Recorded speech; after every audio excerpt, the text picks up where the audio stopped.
বর্তমানে সব দিক থেকে মিলিয়ে কিভাবে আল্লাহর হুকুম ও রাসূলের তরিকা অনুযায়ী চলতে পারবো এ সম্পর্কে কিছু বলার অনুরোধ।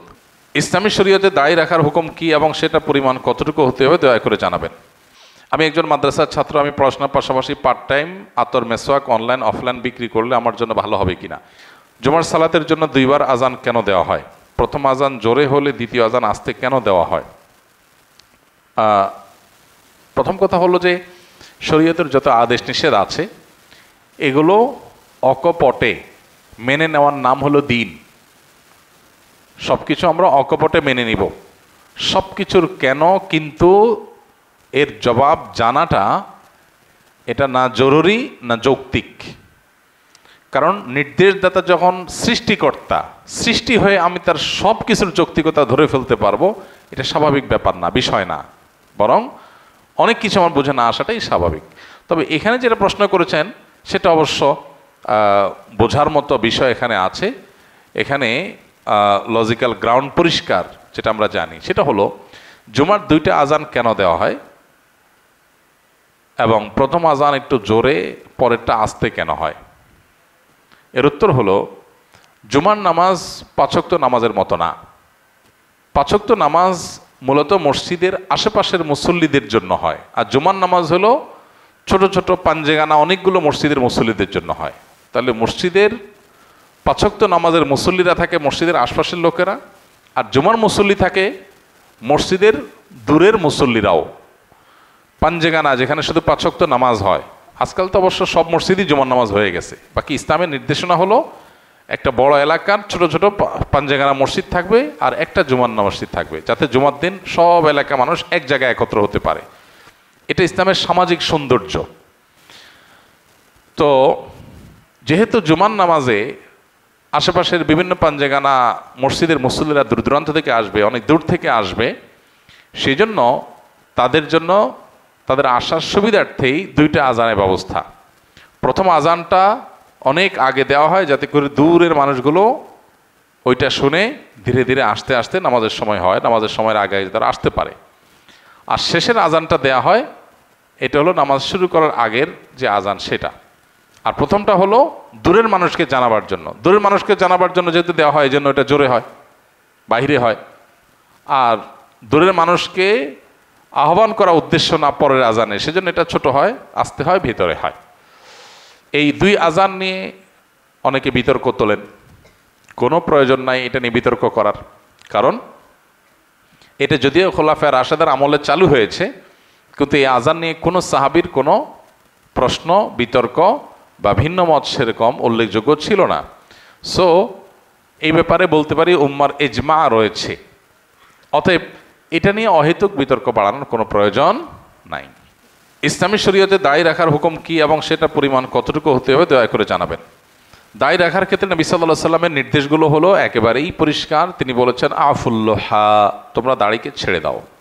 আর খুল্লোহা, এফা এরখা এগুলোর অর্থ হলো ছেড়ে দেওয়া, দাড়িকে লম্বা হতে দাও। তাহলে দাড়িকে লম্বা হতে দিতে হবে, এটাই হলো দাড়ি রাখার নির্দেশ। এখন কথা হলো কত দূর লম্বা হবে, কোনো সীমা আছে না সীমা ছাড়া? এটা নিয়ে দুটা মত আছে। অনেক ওলামা ইকরাম বলেন, যেমন আরবের সৌদি আরব ওলামা ইকরাম বলেন যে না, কোনো সীমা নাই, যতটুকু মনে চায় ততটুকু লম্বা হবে। তবে এর বিপরীতে অন্য ওলামা ইকরাম যেমন ওলামা আহনাফের মতে এক মুষ্টির পরে হলে কাটতে পারে, কাটা জরুরি না, কাটা জায়েজ আছে। এক মুষ্টির পরে, চতুর্দিকে এক মুষ্টি ধরার পর অতিরিক্ত থাকলে সেটা কাটা যায়। দলিল হলো সাহাবা ইকরামের অনেকেরই আমল, বিশেষ করে সহিহ বুখারীতে আছে যে সাহাবীদের কেউ কেউ এক মুষ্টির পর অতিরিক্ত অংশ তারা কেটেছেন। তো এখান থেকে বোঝা যায় যে এক মুষ্টির অতিরিক্ত অংশ হলো সেটা কাটা জায়েজ আছে, কিন্তু এক মুষ্টির নিচে কাটা জায়েজ আছে এটা প্রসিদ্ধ ইমামদের কারোর মত না। এরকম কোনো মত প্রসিদ্ধ ইমামদের কারণ নাই। এখন কথা হলো কোনো আল্লাহর বান্দা উনি শুরু করেছেন, হয়তো এক মুষ্টি রাখেন না, আরো কম রাখেন, তো সেক্ষেত্রে আমরা কি বলবো? উত্তর হলো আমরা বলবো অবশ্যই না ইমামার চাইতে কানামামা ভালো। একেবারে না থাকার চাইতে তিনি কিছু রেখেছেন এটা অবশ্যই ভালো, তবে তার পরিপূর্ণভাবে সুন্নার উপরে, যেই সুন্নার সুন্না হওয়ার ব্যাপারে, বরং সুন্না শুধু না যেটাকে ওয়াজিব বলেছেন ফুকাহা একরাম, সেটার ব্যাপারে কারোর কোনো তেমন কোনো ভিন্ন মত নাই, চারো ইমামরাই প্রায় একমত।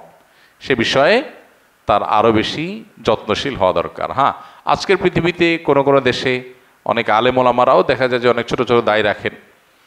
তো এই ক্ষেত্রে আমরা যদি নফস এবং প্রবৃত্তির পূজা করি তাহলে আমরা সুবিধাটা কোথায় পাই সে চেষ্টা করব।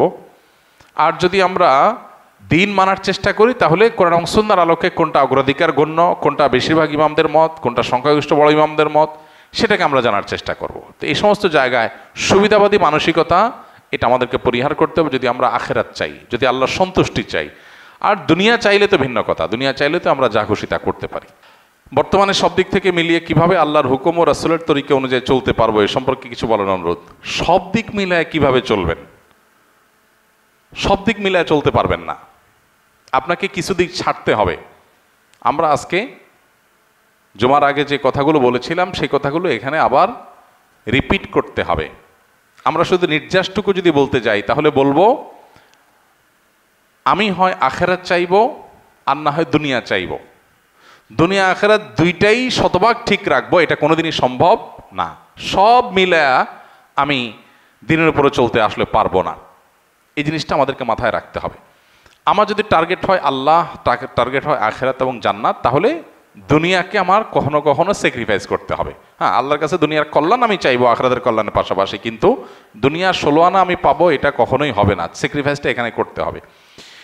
আর আপনি সব দিক মিলে কোরআন আল্লাহর হুকুম রাসূলের তরিকা মতো চলার উপায় জানতে চেয়েছেন। এর মানে যদি হয় যে আমাদের যা পরিস্থিতি অল ওভার এটা সামনে রেখে আমরা কিভাবে চলবো, উত্তর হলো আজকে যেটা আমরা আলোচনা করেছি জুমার আগে, হিজরতের যে চেতনা, অল মুহাজিরু মান হাজারা মান আল্লাহু আনহু, আল্লাহর নিষিদ্ধ বিষয় থেকে বেঁচে থাকার মাধ্যমে যে ত্যাগ বা হিজরত করার চেতনা, এই চেতনা ইমান এবং আমল রক্ষা করার জন্য নবী সাল্লাল্লাহু আলাইহি সাল্লাম নিজের মাতৃভূমি ত্যাগ করেছেন। আমার বন্ধুকে ত্যাগ করতে হতে পারে, পরিবেশ ত্যাগ করা হতে পারে, ক্যারিয়ারকে ত্যাগ করতে হতে পারে, অনেক কাছের মানুষকে ত্যাগ করতে হতে পারে, কিন্তু আল্লাহর নির্দেশ যেন সর্বোচ্চ ঠিক থাকে। এইভাবে মাথায় রেখে যদি চলতে পারি তাহলে দিনের পরে চলা সহজ হবে। আর তা না হলে সব ঠিকঠাক রেখে চলার কোনো সহজ পদ্ধতি আমার জানা নাই। আমি একজন মাদ্রাসার ছাত্র, আমি পড়াশোনার পাশাপাশি পার্ট টাইম আতর মেসওয়াক অনলাইন অফলাইন বিক্রি করলে আমার জন্য ভালো হবে কিনা, এটা এখানে করার মতো প্রশ্ন না। এই প্রশ্নটা করতে হবে কোনো আলেম বিচক্ষণ কোনো মানুষের সাথে সশরীরে উপস্থিত হয়ে, কারণ এটা ব্যক্তি বিশেষে আলাদা আলাদা পরামর্শ হবে, এটা শরিয়ার কোনো বিষয় না।